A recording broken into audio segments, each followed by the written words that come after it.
Welcome to Rax institute Bhopal. Basically इस section में मैं जो आपको बताने जा रहा हूँ वो लैपटॉप का प्रैक्टिकल और थियोरेटिकल दोनों पार्ट है इसमें समझा रहा हूँ। इसके बाद आज हमारे पास 15 से 20 मोबाइल हैं, उस पर भी हम पूरा वीडियो बनाएंगे। भाई चलते हैं, देखते हैं लैपटॉप पे किस तरह से काम होता है और कैसे चीज़ें चलती हैं। तो सबसे पहले ये हमारे पास लैपटॉप आया है जिसको हम काम करने जा रहे हैं। तो हमारे पास जो लैपटॉप है उस पर मैं सारी चीज़ें आपको बता रहा हूँ। सबसे पहले जो हमने अडाप्टर लगाया हुआ है इसमें, बेसिकली ये जो है ये 19 वोल्ट का अडाप्टर है।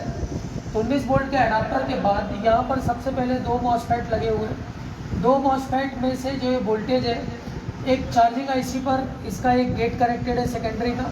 ये मैं आपको बता देता हूँ, कभी कोई दोनों गेट कनेक्ट होते हैं, कभी एक होता है, तो वो लॉजिक पर डिपेंड करता है कि क्या लॉजिक है। ठीक है, ये चार्जिंग आईसी BQ सीरीज़ की लगी, इस पर भी मैं अगले वीडियो में डालूंगा। ये चार्जिंग आईसी का पूरा समझाऊंगा लाइव प्रैक्टिकल में सारी चीज़ें। तो ये 19 वोल्ट यहाँ से इन होकर ये आगे जाता है। इसके बाद ये चार्जिंग आईसी इनेबल करती है तो करंट सेंस रजिस्टर से होता हुआ फिर क्या हो जाता है, कॉमन पॉइंट पे आता है और ये 19 वोल्ट यहाँ पर जाकर बैठ जाता है। ठीक है, इसके अलावा ये चार्जिंग आईसी यहाँ पर एक और दो मॉसफेट होते हैं जो PWM के थ्रू, ये जो 19 वोल्ट है ये 19 वोल्ट इस पर आता है और ये 19 वोल्ट से फिर क्या होता है, इसके गेट यहाँ से कनेक्टेड होंगे और ये फिर यहाँ से चार्जिंग वोल्टेज आगे क्या करता है, ये निकालने का काम बैटरी के लिए करता है। तो ये पूरा सेक्शन हम समझने जा रहे हैं। और ये जब ये AC प्रेजेंट नहीं होगा, अडाप्टर करंट प्रेजेंट नहीं होगा, तो ये बैटरी का जो 14 वोल्ट है वो क्या हो जाएगा, यहाँ पर आएगा और फिर क्या होगा, ये आगे जाएगा। तो यहाँ पर एक करंट सेंस रजिस्टर होता है, यहाँ पर डिस्चार्जिंग मॉसफेट लगा होता है जो यहाँ से क्या करता है, 14 वोल्ट यहाँ पर क्या करता है, देने का काम करता है। तो जब तक मान लीजिए कि जब तक हमारे पास क्या है, अडाप्टर है 19 वोल्ट पे चलेगा और जैसे ही अडाप्टर जाएगा तो फिर क्या होगा, बैटरी मोड पर लैपटॉप चलने लगता है। जो आपका बेसिकली एप्पल के लैपटॉप है उनमें यही फंडा है कि उसको बैटरी मोड से ही कंटिन्यूस क्या करते हैं, चलाते रहते हैं। तो उसका अलग कहानी, अलग लॉजिक है, उसको हम उस वीडियो पर समझेंगे। तो ये 19 वोल्ट यहाँ से निकलकर कहाँ जाता है वो मैं चेक कराने जा रहा हूँ। ये 19 वोल्ट सबसे पहले जो आपकी स्टेप डाउन आईसी 3-5 आईसी जिसको कहते हैं, यहाँ पर जाकर ये 3 वोल्ट क्या करता है, आउट करता है और ये जो वोल्ट है ये बिना ऑन किए ही क्या हो जाता है, आउट हो जाता है। तो ये आपको कई जगह पे ऑन ऑफ स्विच और इस जगह पर आपको मिल जाता है।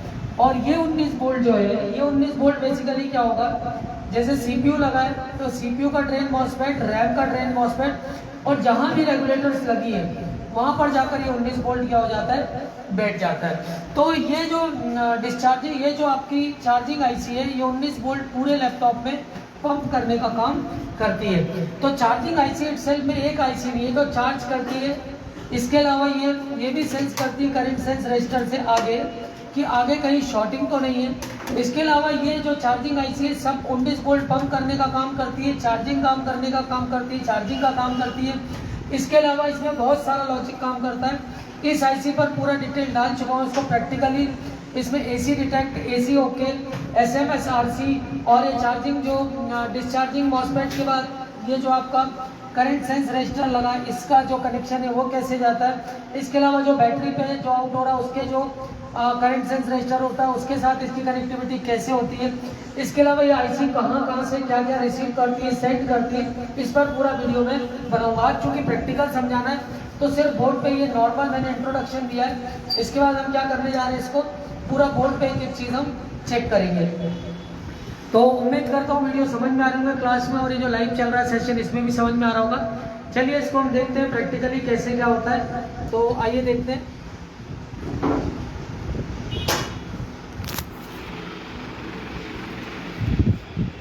आइए इसको चेक करते हैं।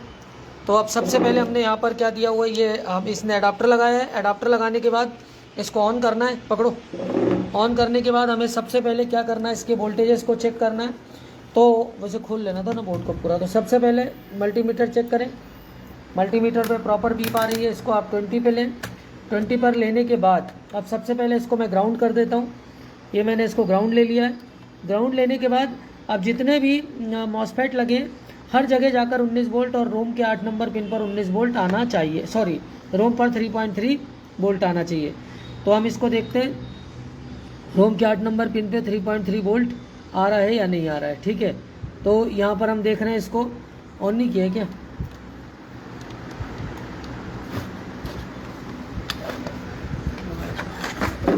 ये देखिए अब हम इसको चेक करने जा रहे हैं। तो यहाँ पर देखिए आप ये 3.3 वोल्ट आपको दिख रहा होगा, ये रोम पे वोल्टेज आ चुके हैं। इसके अलावा आप जब बैटरी पर चेक करेंगे तो देखिए बैटरी पर भी वोल्टेजेस आपको आते हुए मिलेंगे।